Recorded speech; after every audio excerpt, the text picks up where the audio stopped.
ప్రార్థన చేసుకుందాం. పరిశుద్ధుడైన తండ్రి, నిశ్చయంగా ప్రభా నీకు వందనాలు చెల్లిస్తున్నాం ప్రభా. నీకు లేని ప్రభా నీ పాదాలు అక్కడ కూడిన తండ్రి, కొద్ది నిమిషాలు తండ్రి నా మాట కాక నీ మాటగా నీ బిడ్డతో నాతో మాట్లాడు ప్రభా. సమస్తమైనా నీ పరిశుద్ధాత్మ మాట్లాడే సహాయం చేతండి. ఈ లేఖనాలైనా ప్రతి బిడికి నాకు గ్రహించి మనసు దయచి వాక్యాన్ని కాటకంలో ప్రతి ఆట కనీసంలో బాంధించి ప్రభా సన్నిధి మెండిగా మా సహాయం చేయమని యేసయ్య పరిశుద్ధ బట్టి వేడుకున్నాను తండ్రి. చూసి చెప్పుడి,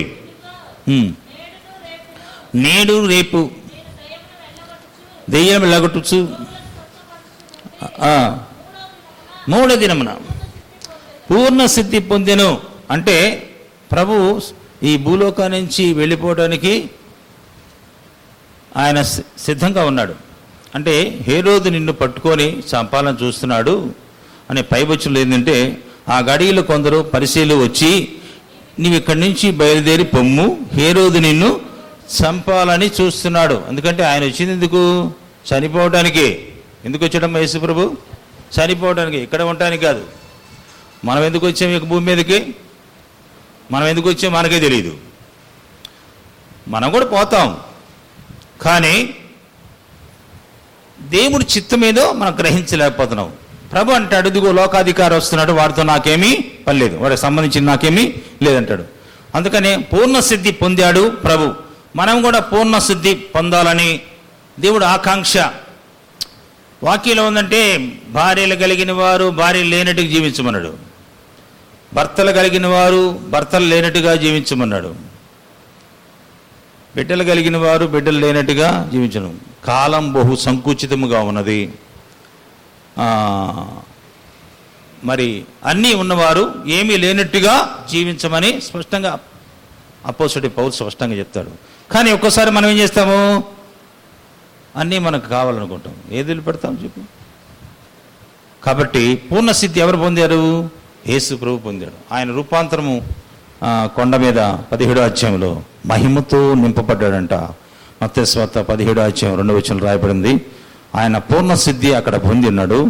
ఆయన మహిమతో అక్కడ తండ్రి ఆయన గురించి సాక్ష్యం ఇస్తున్నాడు. ఈయన నా ప్రియ కుమారుడు, ఈయన నేను ఆనందిస్తున్నాను. అంటే గుర్తుపెట్టుకోండి, మనం ఆయన ప్రియ కుమారులమని తెలుసుకోవాలా. దేవుడు మన ఎందుకు ఆనందించాలంటే మనం కూడా ఏం చేయాలమ్మా? పూర్ణ సిద్ధి పొందాలా. పూర్ణ సిద్ధి పొందిన వారిలో చూద్దాం. అయితే యేసు ప్రభు మనలాగా శరీరాన్ని ధరించుకున్నాడు. శరీరం ధరించుకున్నప్పుడు ఆయన ఏం చేశాడు? హెబ్రీ పత్రిక 5వ అధ్యాయం 7వ వచనం సంచం 5:7 ఆయన శరీర దినములో ఉన్నప్పుడు కన్నీళ్లతో యాచనలతో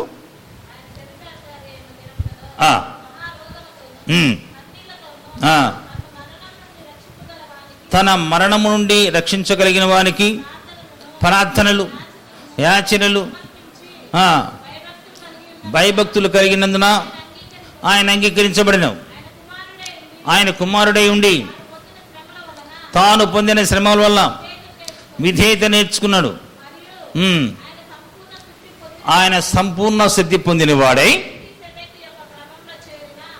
మెల్కీసెదెకు క్రమంలో చేరిన ప్రధాన యాజకుడు, దేవుడి చేత పిలువబడి తనకు విధేయులైనందువరకు నిత్య రక్షణ కలగజేయుటకు కారకుడయ్యాడు. రక్షణ ఎవరిచ్చారు? అసలు రక్షణ మనకు ఎట్టొచ్చింది?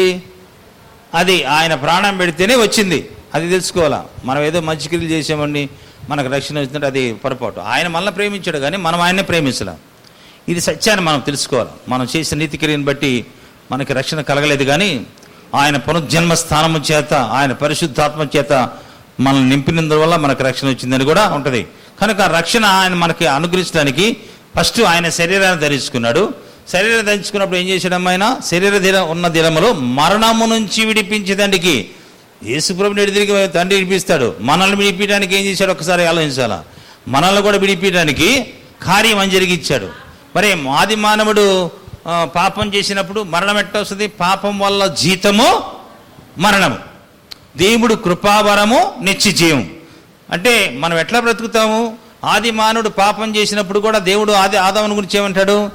ఆదాము మన వలే అంటమ్మా దేవుడు వలే మంచి చెడులు ఎరిగినవాడు, నీకు మంచి తెలుసు తెలియదు తెలుసు. ఆదికాండం 3:22 ఉంటుంది.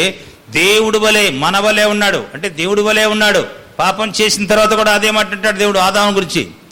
మొట్టమొదటి ఆదాము శరీర సంబంధి, రెండో ఆదాము మహిమ నుండి వచ్చినవాడు. ఈ రెండో ఆదామును మనం ధరించుకుంటే కానీ ఈ మొట్టమొదటి ఆదాముని జయించలేం, రెండో ఆదాం కనుక దాన్ని అభ్యాసం చేయాల. అభ్యాసం అంటే ఏంటి? ప్రతినిత్యం కూర్చున్నా లేచినా దేవుణ్ణి ధ్యానించాలా, వాక్యం ధ్యానించాలా, నీ హృదయంలో ఆయనకి స్థానం వేయాలా. ఆయన హృదయంలో స్థానం ఇచ్చినప్పుడు ఆ వాక్యమే శరీరధారిగా మన మధ్యలో సంపూర్ణంగా ఆయన నివసించాడు. ధర్మశాస్త్రము మోషే ద్వారా మనకు అనుగ్రహించబడింది, కృపయు సత్యము యేసు ప్రభువులో మనకు అనుగ్రహించాడు. కృప వెంబడి కృప పొందుతున్నాం, అంటే కృప వెంబడి కృప పొందుతున్నాం. కృప ద్వారా రక్షణ, కృప వెంబడి కృప అంటే మనకి ఇంకా సమస్తం ఆయన మన కోసము ఎంతో గొప్ప త్యాగం చేశాడని మనం తెలుసుకోవాలి.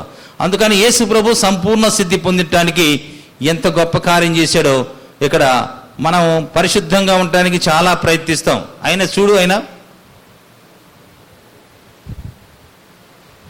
చూడు ప్రయత్నిస్తూ. కొంతమంది హిమాలయ పర్వతాల దగ్గరికి వెళ్ళి తపస్సు చేస్తారు.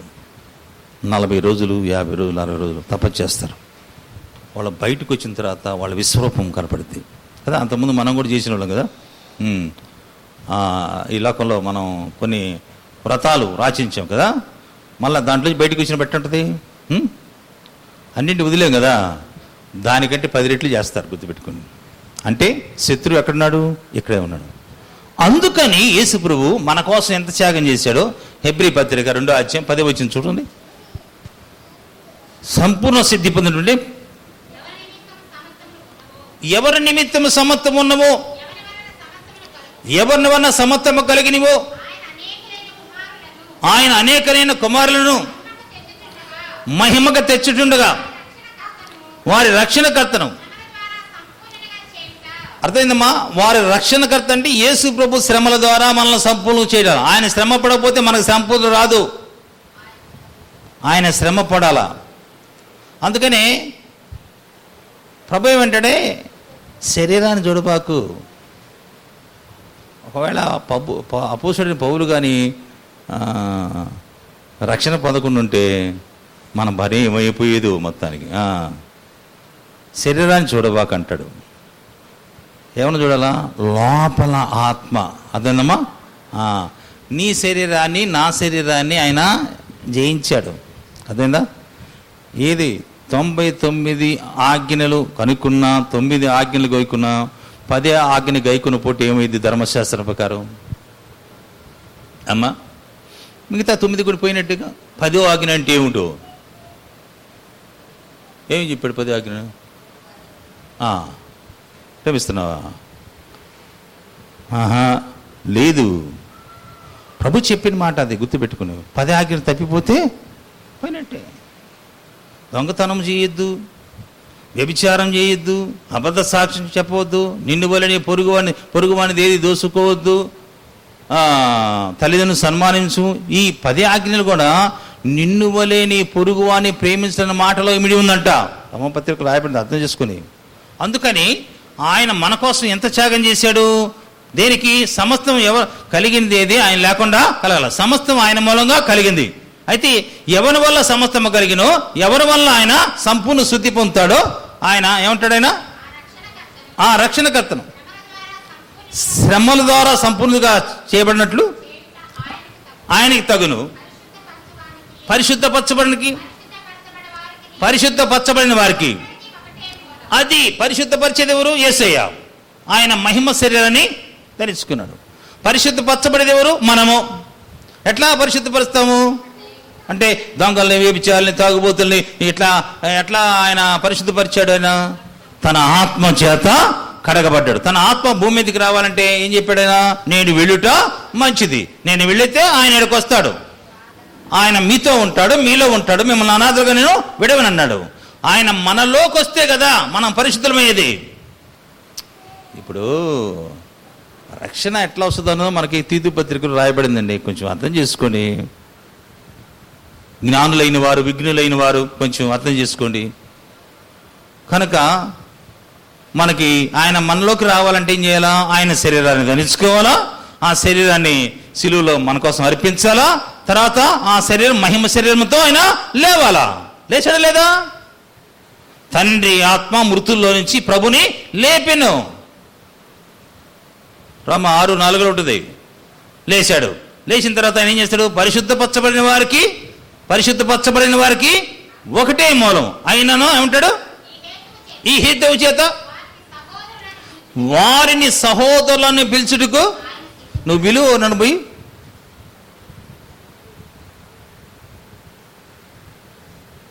పిలుస్తున్నా సహోదరులని. యేసు ప్రభు పునరుత్థానం లేచిన తర్వాత మొట్టమొదట చెప్పిన మాట ఏం తెలుసా? నా దేవుడు, నా తండ్రి, నా సహోదరులకి ఎవరి చేసి చెప్పించాడు? ఎవరామా? ఎట్లా రక్షించబడింది? అందరికీ ఒకే రకమైన పోరాటం ఉంటుంది, గుర్తుపెట్టుకోండి. 7 దెయ్యాలు పట్టిన ఆమెని తెల్లవారుజామున 4 గంటలప్పటికి సమాధుల దగ్గరికి ఊరిని పోతారా? ఊరు బారు భయం. కానీ ఆమెకి 7 దెయ్యాలు పట్టినాయి అంట. యేసు ప్రభు 7 దెయ్యాలు వెళ్ళగొడితే అంతకంటే ఇప్పుడు సహజంగా సమాధుల్లో ఏముంటేని భయపడతారు జనము కదా, అది కదా. ఆమెకు భయం పోయింది. 7 దెయ్యాలు వెళ్ళగొట్టిన యేసు ప్రభుకి చూడటానికి నాకెందుకు భయం అని చెప్పి పత్తాగా తిరుగుతూనే ఉంది. ఎక్కడే సమాధుల్లో ఉంది, చుట్టూ తిరుగుతూ ఉంది. దోత కనపడింది. ఏందమ్మా, ఎవరిని ఎదుగుతున్నావు అంటే? నా ప్రభుని ఎవరో ఎత్తుకెళ్ళారయ్యా, మీరేమో చూసారా? నాకు చెప్తే నేను ఎత్తుకొని పోతాను అని చెప్పినప్పుడు అంతలోకి ప్రభు వెనక ప్రత్యక్షమై, అమ్మా ఏమన్నా ఎదుగుతున్నావు అని చెప్పినప్పుడు అక్కడ నా ప్రభుని ఎదుగుతున్నా ఉంది. అప్పుడు యేసు ప్రభు ఆమె ఆసక్తి, ఆమె ఆకాంక్ష చూసి మరియా అని పిలిచాడు. అంటే బోధకుడా అంటే అంటే ఆయన మరియా అని పిలిచినప్పుడు రబ్బీ అని ఆమె పలికింది, అంటే బోధకుడా అని అర్థం. అప్పుడు ఆమె కన్నులు తెరవబడ్డాయి. తెరవ తర్వాత నేను ఇంకా తండ్రి దగ్గరికి వెళ్ళలేదు కాబట్టి నన్ను ముట్టొద్దు అని చెప్పి నేను చెప్పిన మాట నా సహోదరుడికి తెలియపచ్చు. నా తండ్రి మీ తండ్రి, నా దేవుడు మీ దేవుడు అనే వాళ్ళ దగ్గరికి నేను వెళ్తున్నాను, నేను పునరుత్థానం లేచాను అని సంగతి నా సహోదరికి తెలియపరచమని ఆమె చేత వర్తమానం పంపించాడు ప్రభు. హల్లెలూయా. ప్రపంచానికి మొట్టమొదట అపొస్తలులు అంటే ఎవరమ్మా? దేవుడి చేత పంపబడిన వారు. అదేనా? ప్రపంచంలో అపొస్తలులు అంటే ఏమిటో? దేవుడి చేత పిలువబడిన వారు, దేవుడి చేత పంపబడిన వారు. ప్రపంచములో మగ్దలేని మరియా మొట్టమొదటి అపొస్తలులని మనం తెలుసుకోవాలి. దేవుడి చేత పంపించారు. ఆ వార్త ఈ యేసు ప్రభు పునరుత్థానం లేచాడు అనే వార్త ప్రపంచానికి అందించింది ఎవరు? మగ్దలేని మరియా. అర్థం చేసుకుని అంటే 5 భర్తలను మార్చిన స్త్రీ, 5 భర్తల్ని పెళ్లి చేసుకుని వదిలిపెట్టి 6వ ఉంచుకున్న స్త్రీ సమరీ గ్రామానికి స్వార్థ ప్రకటించింది.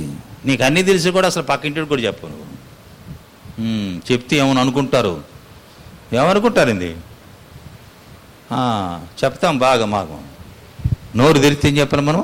నువ్వు నోరు తెరువు అన్నాడుగా. నోరు తెరిస్తే ఏం చెప్పాలా? యేసు ప్రభు గురించి చెప్పాలా. అందుకే కదా చీకటిలోంచి ఇప్పుడు ఎక్కడికి వచ్చాం మనం? వెలుగుని ప్రసరం చేయాలా. ఒక వంశము, ఏది? రాజుల వంశంలో చేరావు నువ్వు. యాజక సమూహము, పరిశుద్ధమైన జనము, దేవుడు సొత్తు, ఇవన్నీ మీకు తెలుసు. కానీ సిగ్గు, మనుషులు ఎదుట నన్ను ఒప్పుకుంటే నేను దేవుడు ఎదుట ఒప్పుకున్నాను. ధైర్యంగా చెప్పు అమ్మా. ఆడవాళ్ళ సువార్త చెప్తే బాగుంటుంది కదా. ఒక మగవాళ్ళ పోయి ఆడవాళ్ళ సువార్త చెప్తే ఏమంటారు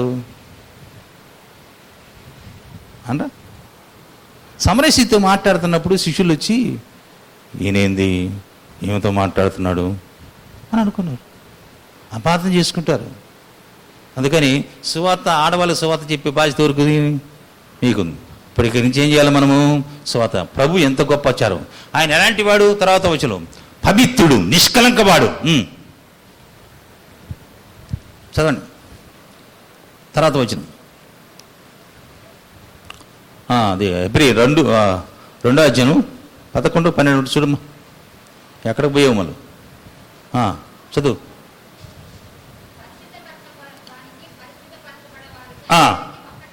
మూలం.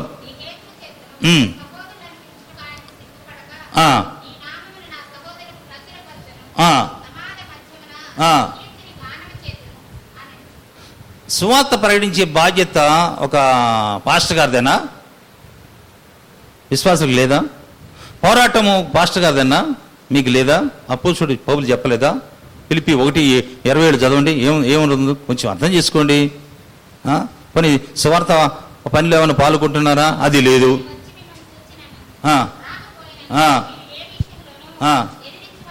బెదరక అందరూ ఒక్క భావంతో సువార్త విశ్వాస పక్షమున పోరాడుచు ఏక మనసు గలవారి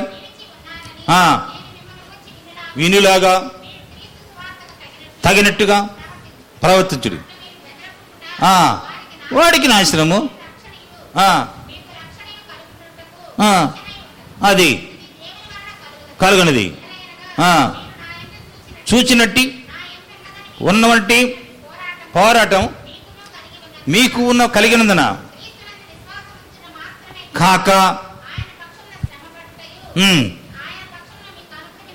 అర్థం చేసుకోండి. కొంచెం విశ్వాసులకు తగిన పోరాటం విశ్వాసులకు ఉంటుంది, బోధకులు తగిన పోరాటం బోధకులు ఉంటుంది. పోరాటం అందరికీ ఉంటుంది, కానీ కృపను బట్టి ఉంటుంది. కొంతమంది పట్ల దేవుడు మంచి ప్రణాళిక వేస్తాడు. ఆ మంచి ప్రణాళిక కొన్ని కుటుంబాలు నిలబెట్టాలంటే, ఇప్పుడు యేసు ప్రభుని అంత భయంకరమైన మరణం ఎందుకు అనిపించిందంటే ఆయన ప్రపంచానికి వెలుగుగా ఉండబోతున్నాడు, గుర్తుపెట్టుకొని. కనుక కొంతమంది దేవుడు ఏర్పాటు చేసుకుంటాడు. ఆ ఏర్పాటులో భయంకరమైన సాతాను బహుగా శోధిస్తుంది. ఎందుకంటే ఆ తర్వాత ఏదైతే వాళ్ళని శోధించిందో దాని మీదే దేవుడు విజయం ఇస్తాడు. హల్లెలూయా. అట్లా మరి విజయం పొందిన వారు పేరు చెబితేనే గడగడ వణికేటట్టుగా దేవుడు చేస్తాడు. అప్పుడు దాకా మనం వాళ్ళని ఏం చేయాలి? ముందు నలగొట్టాలా. ఇప్పుడు యేసు ప్రభు పేరు చెబితేనే దెయ్యాలు ఉన్నాయి, సర్వోన్నతమైన దేవుడు కుమారుడా నువ్వు ఎవరో మాకు తెలుసు అంటే ఆయన గురించి దెయ్యాలకు తెలుసుకుంటున్నాయి. అంత ప్రణాళిక ఉంటుంది. అందుకని తల్లి గర్భములో కొంతమందిని దేవుడు ఏర్పాటు చేసుకుంటాడు. వాళ్ళ పట్ల మంచి ప్రణాళిక ఉంటుంది. అందరికీ ఒకే రకమైన పోరాటం ఉండదు. నీది ఒక రకమైన పోరాటం, నాది ఒక రకమైన పోరాటం. కొంతమంది అప్పుల బాధతో, కొంతమంది రోగాలతో వస్తారు, కొంతమంది రకరకాల ఉంటుంది. కానీ ప్రభు అందరికీ సహాయం చేయగల సామర్థ్యం కలిగిన వాడు. అందుకని ఆయన అందరికీ మరి మేలు చేస్తాడా కీడు చేస్తాడా? అందరికీ మేలు చేసేవాడు. మరి 7వ అధ్యాయంలో స్పష్టంగా హెబ్రీ పత్రిక 7వ అధ్యాయంలో 27వ వచనం చదవండమ్మా.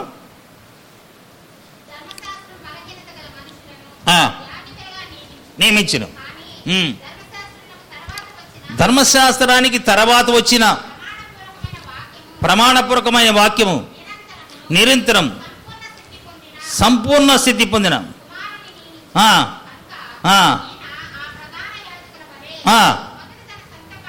మొదటి సంత పాపముల కొరకు, తర్వాత ప్రజల ప్రభావం కొరకు దినదినము బలులు అర్పించడం అవసరము లేదు కాదు, తన్ను తాను అర్పించుకుంటూ ఒక్కసారే ముగించాడు. హల్లెలూయా. ఇక బలి లేదు, ఇక బలికి అవకాశమే లేదు. ఒక్కసారే ముగించాడు. ఎలాంటి వాడు? పై వచనంలో పవిత్రుడు, నిష్కలంకుడు, చేరక హెచ్చైన వాడు, మనకు సరిపోయినవాడు. అమ్మా ఈ ప్రధాన యాజకుడు, ఈ అంతకుముందు వచ్చిన ప్రధాన యాజకులు ఎవడన్నా ఎద్దుని తీసుకొచ్చాడు అనుకో, ఏం చేయాలమ్మా యాజకుడు? ఎంత పడుకుంటుంది కత్తి. వాళ్ళు ఒక్కొక్క 4-5 కేజీ మాంసం తింటారు మామూలుగా. అంటే దాన్ని నరకరు కదా, దొన్న నరకాలంటే మరి బలం కావదు కదా. నరుకుడే నరుకుడు. 1,20,000 గొర్రెలు నరికారు సొలొమోను మందిరం కట్టినప్పుడు. 22,000 వెడ్లు నరికారు. అంత పెద్ద కత్తి దృష్టి. ఆ ప్రధాన యాజకులు నోరు లేని జంతువుల్ని ఏం చేశారు? బలులుగా అర్పించారు. కానీ ఈ యాజకుడు అట్లాంటి వాడు కాదు. ఈ యాజకుడు ప్రత్యేకమైన యాజకుడు. ఈ యాజకుడు అందరి పాపం నిమిత్తం పాపం ఎరుగున ఆయన మన కోసం పాపంగా మారాడు, శాపం ఎరుగున ఆయన మన కోసం శాపంగా మారాడు. మన కొరకు ఆయన ఎన్ని శ్రమలు 24వ వచనంలో చెప్తున్నాడు. ఆ యాజకులు వేరు, ఈ యాజకులు వేరు. ఈయన నిరంతరం ఉన్నవాడు, మార్పు లేని యాజకత్వము కలిగిన వాడు. ఈయన తన ద్వారా దేవుని యొద్దకు వచ్చు వారి పక్షమున విజ్ఞాపన చేస్తున్నాడు, నిరంతరం జీవిస్తున్నాడు. కనుక వారిని సంపూర్ణంగా రక్షించుటకు శక్తిమంతులై ఉన్నాడు. హల్లెలూయా. మన మనుషులైతే విడిచిపెడతారు, కానీ ఈయన విడిచిపెట్టి దేవుడు కాదు. తండ్రి కుడిపాసాను కూర్చొని మన కొరకు విజ్ఞాపన చేస్తున్నాడు. యుక్తంగా ఏ విధంగా ప్రార్థన చేయాలో మనకు తెలియదు కానీ, ఉత్సరింపసక్యం కానీ మూలుగులతో మన నిమిత్తమైన ప్రార్థన విజ్ఞాపనం చేస్తున్నాడు, పరిశుద్ధుల నిమిత్తమైన విజ్ఞాపన చేస్తున్నాడు. కనుక ఈయన ఎల్లప్పుడూ తండ్రి కుడిపాసాను కూర్చొని నా బిడ్డలు, ఆయన శరీరధారిగా ఉన్నప్పుడు దినాల్లో కూడా ఆయన ప్రార్థన చేశాడు. ఎప్పుడు కూడా ఆయన బిడ్డలను ఆయన మర్చిపోలా. దేవుడు నమ్మదగిన వాడని మనం తెలుసుకోవాలా. యేసు ప్రభు మరి ఎలాంటి వాడో మనకి అపోస్తలుడైన పౌలు హెబ్రీ పత్రికలో స్పష్టంగా తెలియపరిచాడు. ఈయన ద్వారా తన దగ్గరికి వచ్చే వారి పక్షమున ఆయన విజ్ఞాపన చేస్తాడు. తర్వాత నిరంతరము ఆయన రక్షించడు. తనకు విధేయ చూపిన వారికి కూడా, ఇందాక మనం చదువుకున్నాం 5వ అధ్యాయంలో, హెబ్రీ పత్రిక 5వ అధ్యాయంలో, తనకు విధేయులు చూపించిన వారికి కూడా నిత్య రక్షణ కలగజేయడానికైనా కారకుడు. ఆయనే రక్షణ. ఆకాశం కింద రక్షణ ఎవరి వల్ల కలుగుతుందంటే అపోస్తలుడైన పేతురు చెప్తున్నాడు, అపోస్తలులు 4:12 ఆకాశం కింద ఏ నామంలో రక్షణ లేదంట, ఈ ఒక్క నామంలోనే. ఎందుకంటే ప్రపంచంలో దేవుళ్ళు అనబడి దేవతలు అనబడి ఎవరన్నా మానవుల కోసం ప్రాణం పెట్టినవాడు ఉన్నాడా? ఎవరు లేరు. ఈయన ఒక్కడే. మరి ఎవరి వల్ల రక్షణ కలగదు? ఈ నామం వల్ల మనం రక్షణ పొందాము. కానీ ఆకాశం కింద మనుషుల్లో ఇవ్వబడిన మరి ఏ నామమున రక్షణ లేదు, పొందడానికి లేదు. ఇది చెప్పాలా మనం? ఏం చెప్పాలా? ఇదే చెప్పాలా.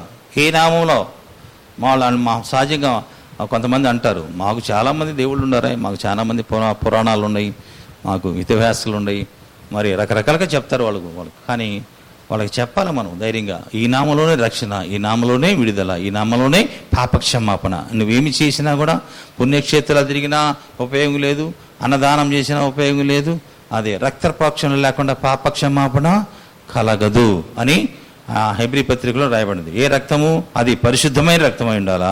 గొర్రెల రక్తం, మేకల రక్తము దానివల్ల ఉపయోగం లేదు. అంటే మనిషిని మనస్సాక్షిని శుద్ధిపరిచేది ఆ రక్తం కాదు, నిత్యుడుగా ఆత్మ. హెబ్రీ 9:14 ఉంటుంది. నిత్యుడుగా ఆత్మ ద్వారా నీ మనస్సాక్షిని శుద్ధిపరిచేది యేసు ప్రభు రక్తం ఒకటే.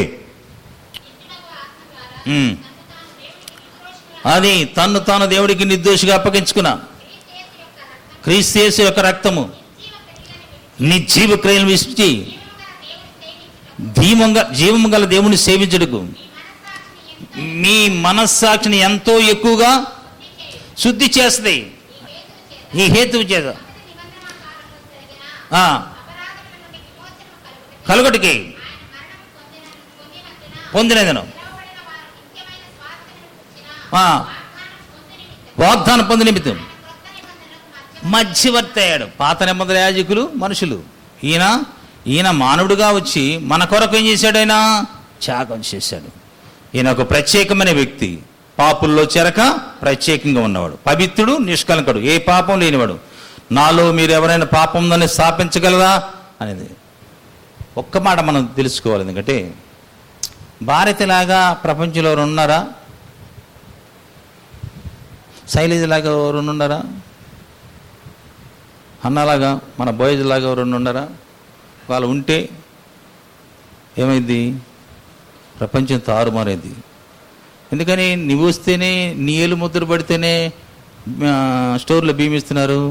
అది నీలాగుంటే ఆ ఏలు ముద్ర పడవచ్చుగా. నీకున్న ఏలు ముద్ర ఇంకెవరికి లేదు, నువ్వే. నేను అపోస్తుడిలాగా పౌరులాగా ఉండాలంటే అటు గురిద్ది కుదరదు. ఆయన ఏర్పాటు చేసుకునే విధం వేరు. అందుకని నీకున్న ఆ కంటిలో ఐరస్ అది ఇంకెవరికి ఉండదు అనమాట. అందుకని ఏలు ముద్దలు ఫెయిల్ అయిపోతే ఏం చేస్తున్నారు అంటే, ప్రపంచంలో మానవుడికి ఎంత జ్ఞానం ఇచ్చాడు. ఒకరికి సంబంధం లేకుండా ఇన్ని లక్షల కోట్ల మందిలో మరి ఎక్కడో ఒక తేడా పెడతానే ఉన్నాడు కదా. నీ ఏలు ముద్ర ఇస్తే అది కంప్యూటర్ తెలియపరుస్తుంది నువ్వే అని. అదే నీ ఏలు ముద్ర ఇంకొకరు ఇస్తే చెల్లిద్దా? లేదు. ఎవరికి ఇచ్చిన టాలెంట్ వాళ్ళకే ఇస్తారండి. వాళ్ళలాగా ఉండాలా, ఇళ్ళలాగా ఉండాలా. ఆ పోసుడైన పౌలుకి ఇచ్చిన టాలెంట్ అది. నా వలే ఉంటే మంచిది మీరు అన్నాడు. ఆయన 3 ఆకాశాన్ని పోయి చూశాడు. నువ్వు చూసి 3 ఆకాశాన్ని పోయి లేదుగా. ఆయన 7 సార్లు కొట్టాడు మామూలుగా. నేను ఒకసారి తిడితేనే తట్టుకోలేవు, కొడితే ఆడ తట్టుకుంటావని. కనుక అర్థం చేసుకుని వారికి ఒక ప్రత్యేకమైన పోరాటం అన్నది. ఆయన దేవుడు ప్రత్యేకంగా అన్యజనుల్ని రక్షించడానికి ఒక ప్రత్యేకంగా ఆయన ఏర్పరిచాను. భూదిగంతం వరకు ఆయన ఏమంటాడు, నేను పూర్వం హింసకుడును, దూషకుడును, హానికరును. తల్లి గర్భంలో నన్ను దేవుడు ఏర్పాటు చేసుకున్నాడు. ఆయన సాక్ష్యం ఒకసారి విందాం, చూడండి. మనకి అపోస్తులు 26వ అధ్యాయము 22 చదవండి. ఏం చెప్తాడు ఆయన సాక్ష్యం, ఎందుకు ఏర్పాటు చేసుకున్నాడు అక్కడ మనకు అర్థమవుతుంది.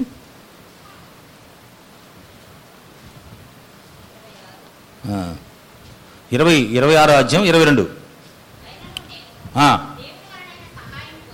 దేవుని వల్ల సహాయం పొంది నేటి వరకు నిలిచి ఉంది. క్రీస్తు శ్రమపడి మృతులు పునరుత్థానం పొందు వారిలో అన్యజనులకు వెలుగు ప్రచురించబడునని కాక అల్పులకును ప్రజలకు సాక్ష్యం ఇస్తున్నాడు. అంటే ఆయన ఉద్దేశం అసలు ఎందుకు ఆయన రక్షించుకున్నాడో అనేది రాజుల ఎదుటను అధికారుల ఎదుట ఈయన సాక్ష్యం చెప్పాల్సిన అవసరం వచ్చింది.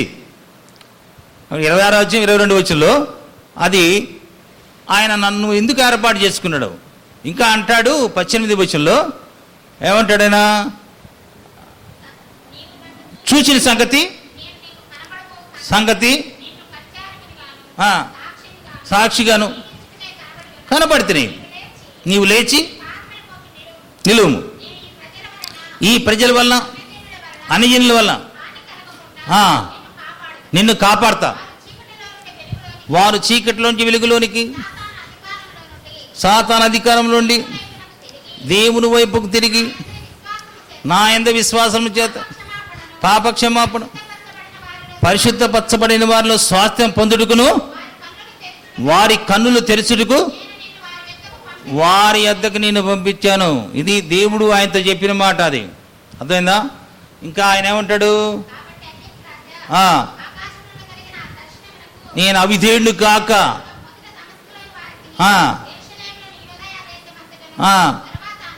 అన్యజనులకు పొంది తిరిగి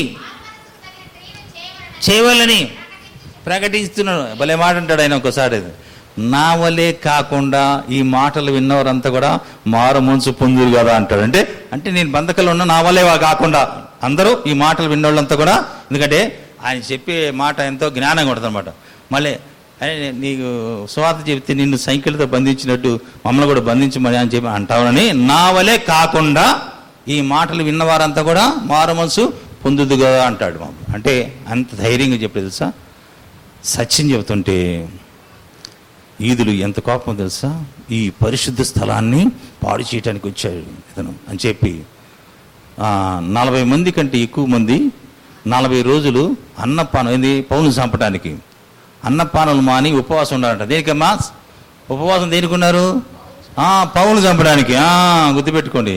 కానీ దేవుడు చేశాడు, ఆయన దాదాపు 850 మంది సెక్యూరిటీని పంపించి ఇంకో ప్రాంతాన్ని పంపించాడు దేవుడు ఎంత గొప్ప దేవుడు అంటే, భయపడబాకు సౌలా, అన్నీ నువ్వు ఇక్కడ సాక్ష్యం ఇచ్చావు, రోమా చక్రవర్తి కూడా నువ్వు సాక్ష్యం ఇవ్వాలని చెప్పి ఆయన సాక్ష్యం చాలా గొప్పది. అయితే ధర్మశాస్త్రం బాగా ఎరిగినవాడు కాబట్టి అరగ్రంగా మాట్లాడతాడు.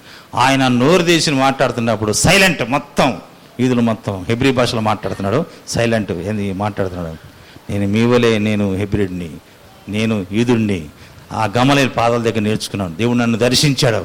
యేసుప్రభు ఒక్కడే దేవుడు, యెహోవా మీరు నమ్ముతున్నారు నిజమే. నేను ఒకప్పుడు అట్లాగా చాలా నిష్ట కలిగిన వాడిని, అన్ని క్వాలిఫికేషన్ ఉన్నవాడిని, కానీ నన్ను దేవుడు దర్శించాడు, మార్గం ఆయన చూపించడానికి వచ్చాడు. నమ్మండి అంటే విని విని ఒక్కసారి లేచి వీడిని చీల్చేద్దాం అన్నట్టుగా గుర్తుపెట్టింది. అది అంటే రాజుగారు అంటే నీకు అతి విద్య వల్ల ఎర్రి పెట్టిందని. నేను ఎర్రివాడిని కాదు రాజుగారు అని చెప్పి అంటాడు. నేను జ్ఞానం తెలుసుకున్నాను, సత్యం తెలుసుకున్నాను అంటే ఈ లోకం కూడా నమ్మదండి. సత్యం చెబితే నమ్మదు, అది గుర్తుపెట్టుకోండి. కాబట్టి ఈ లోకానికి ఏం కావాలా? బాహ్యమైన పరిశుద్ధత కావాలా. అందమ్మా, ఎందుకు అపోస్తలుడైన పౌలుని అంతే అనేక మంది సువార్త ప్రకటించేవాళ్ళని మరి యూదులు చంపారంటే, ఇప్పటికీ ప్రజెంట్ ఎందుకు చెబుతున్నారంటే బాహ్యమైన పరిశుద్ధతని వీళ్ళు ఇప్పుడు మన గురించి కూడా అంటాడు, వీళ్ళు వచ్చిన తర్వాత మనోళ్ళు మనకు దూరం అయిపోయారు, మనం ఏది చేసినా కూడా రావట్లేదు వీళ్ళు అని చెప్పి వాళ్ళ హృదయాల్లో ఏం చేస్తున్నారు, కక్ష పెంచుకుంటున్నారు. కానీ యేసు ప్రభు ఏమడిగాడు, హృదయ శుద్ధి గల వారు ధన్యులు, వారు దేవుడు హృదయాన్ని శుద్ధిపరచుకోండి అమ్మా, సాత్వికులు ధన్యులు అని చెప్పి మార్గాన్ని మార్చుకోండి, మనస్సు మార్చుకోండి ప్రభు చెప్తా ఉంటే అర్థం కావట్లేదు జనానికి. ఎందుకంటే ఇప్పుడు కూడా వాళ్ళు చేసే కార్యాలు అంటే వాళ్ళకు ధర్మశాస్త్రంలో రాయబడింది, స్నానం చేయింది భోజనం చేయరు, బయటికి పోతే కాళ్ళు కడుక్కొని రాలేదు, మంచిదే అది కొంతమటికి. కనుక యేసు ప్రభు చెప్పాడు, లోపల కడుక్కోండి అయ్యా, మీరు బయటికి శుద్ధిగానే ఉంటున్నారు కానీ లోపల అజితేంద్రము జిడ్డు ఉంటుంది. లోపల ఎవరు కడుగుతారు చెప్పండి, లోపల కలుక్కోవడానికి మనకు వీలైద్దా? అందుకని ఆయన శరీరాన్ని ధరించుకొని, ఆయన శరీరం మన కోసం అర్పించి మహిమ శరీరంగా ధరించుకొని ఆయన లోపలికి వస్తే ఆయన అంటాడంట, పాపమును గురించి ఒప్పింపు చేస్తాడంట. గుర్తుంది, లోకానికి తీర్పు ఆయన చేస్తాడు. మనకి యోహాను సువార్త 16 పాపను గురించి నీతిని గురించి ఒప్పింపు చేస్తాడు. నువ్వు పాపివని చెప్పి అంటే నేనేం పాపం చేశాను అంటారు కొంతమంది. ఆయన వచ్చి తీర్పును గురించి ఒప్పుకొని చేస్తాడు. ఆయన వస్తాడు, ఒప్పింపు చేస్తాడు. ఇటువంటి అది నీకు తెలియకునే ఒప్పింపు చేస్తాడు. ఉత్సరింపశక్యం కానీ మూలుగులతో పశ్చాత్తాపంతో నీ జన్మలో అట్ట ఏడవనమాట. ఆయన లోపలికి వస్తే అట్లాంటి కన్నీరు నీకు దేవుడు సహాయం చేస్తాడు. అప్పుడు నీ హృదయంలో ఉన్న భారమంతా కూడా వెళ్ళిపోద్ది, ప్రశాంతంగా ఉంటుంది. ఉత్సరింపశక్యం కానీ మూలుగుతో ఎంతో సంతోషంగా ఆనందంగా ఉంటాం. అంతటి మంచివాడు ఆయన. అందుకని యేసు ప్రభు సంపూర్ణ సిద్ధి పొందాడు. మనం ఇప్పుడు 7వ దినం అంటే సంపూర్ణ అంటే 7 ఈదుల కంటే సంపూర్ణత అని గుర్తుపెట్టుకోవాలి. 7 గురించి మనం చాలా 7 సార్లు శుద్ధించండి, యొర్దాను నదులు 7 సార్లు మునగండి, 7 రొట్టెలు 2 చేపలు, అట్లాగా 7 అంటే సంపూర్ణత. నా తోటి సహోదరుని నేను ఎన్నిసార్లు క్షమించాలి ప్రభా? 7 వారికి 7 సార్లు క్షమిస్తే చాలు ప్రభా అంటే ఆయన 77 సార్లు నాడు యేసు ప్రభు అన్నాడు. గుర్తుపెట్టుకుని. అందుకని 7 అంటే ఈదులకి సంపూర్ణత అనేది మనం తెలుసుకోవాలి. మనకి 7వ దినాన్ని మనం సంపూర్ణత గురించి మనం చూసాము. కాబట్టి యేసు ప్రభు మనకి సంపూర్ణత ఆయన ముందు సిద్ధపడ్డాడు. కాబట్టి మనం కూడా ఆ విధంగా సంపూర్ణంగా ఉంటూ సిద్ధపడుతూ ప్రభులో ముందు సాగిపోదాం. దేవుడు చిన్న వాక్యాన్ని ఆస్వాదించును గాక. ప్రార్థన చేసుకుందాం. పరిశుద్ధ